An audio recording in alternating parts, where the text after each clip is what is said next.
प्रयागराज सलैया साहित्य संसार में आपका पुनः स्वागत है।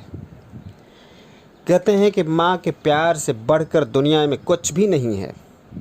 सच बात है, माँ जिसके जीवन में है उससे बड़ी दौलत संसार में किसी के पास नहीं है।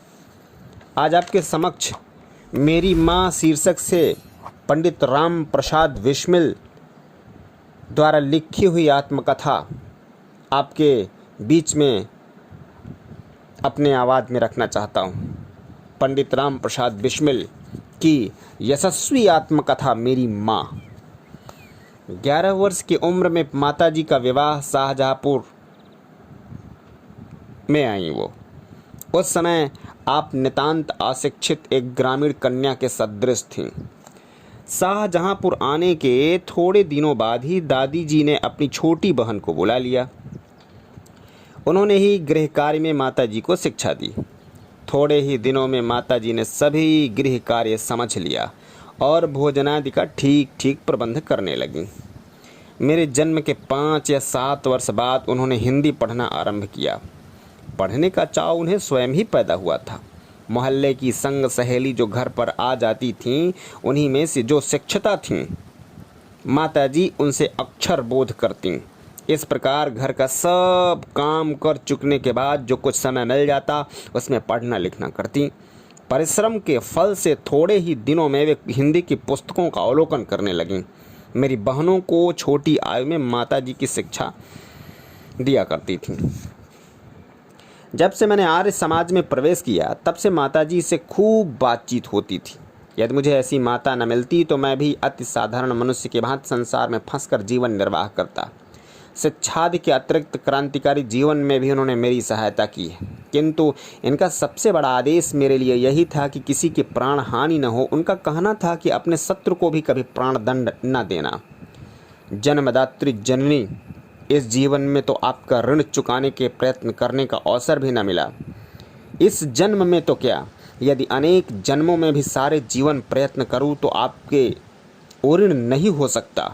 जिस प्रेम तथा दृढ़ता के साथ आपने इस तुच्छ जीवन का सुधार किया है वह अवर्णनीय है। आपकी प्रेरणा से ही मैं देश सेवा में संलग्न हो सका। धार्मिक जीवन में भी आपके ही प्रोत्साहन ने सहायता की। जो कुछ शिक्षा मैंने ग्रहण की उसका भी श्रेय आपको ही है। जिस मनोहर रूप से आप मुझे उपदेश देती थीं उसका स्मरण कर मस्तक स्वतः नत हो जाता है। आपको यदि मुझे ताड़ना भी देनी हुई तो अपने प्रेम भरे शब्दों में यही कहा कि तुम्हें जो अच्छा लगे वह करो, किंतु ऐसा करना ठीक नहीं। जीवनदात्री, आप ही सदैव मेरी सहायक रहीं। जन्म जन्मांतर तक परमात्मा ऐसी ही माता दे, मेरी यही हार्दिक इच्छा है। बड़े से बड़े संकट में भी आपने मुझे अधीर न होने दिया। सदैव अपनी प्रेम भरी वाणी को सुनाते हुए मुझे सांत्वना देती रहीं। इस संसार में मेरी केवल यह इच्छा है कि एक बार श्रद्धापूर्वक आपके चरणों की सेवा करके अपने जीवन को सफल बना लूं, किंतु यह इच्छा पूर्ण होती नहीं दिखाई देती। अब तो आपको मेरे मृत्यु का दुखद समाचार सुनाया जाएगा। माँ, मुझे विश्वास है आप यह समझकर धैर्य धारण करेंगे कि आपका पुत्र माताओं की माता भारत माता की सेवा में अपने जीवन को भेंट कर गया और उसने अपने कुल को कलंकित न किया। अपनी प्रतिज्ञा में दृढ़ रहा। जब स्वाधीन भारत का इतिहास लिखा जाएगा तो उसके किसी पृष्ठ पर उज्जवल अक्षरों में आपका भी नाम लिखा होगा। जन्मदात्री वर दें कि अंतिम समय भी मेरा हृदय किसी प्रकार विचलित न हो और आपके चरण कमलों को प्रणाम कर मैं परमात्मा का स्मरण करता हुआ शरीर का परित्याग कर सकूं। जय हिंद, वंदे मातरम।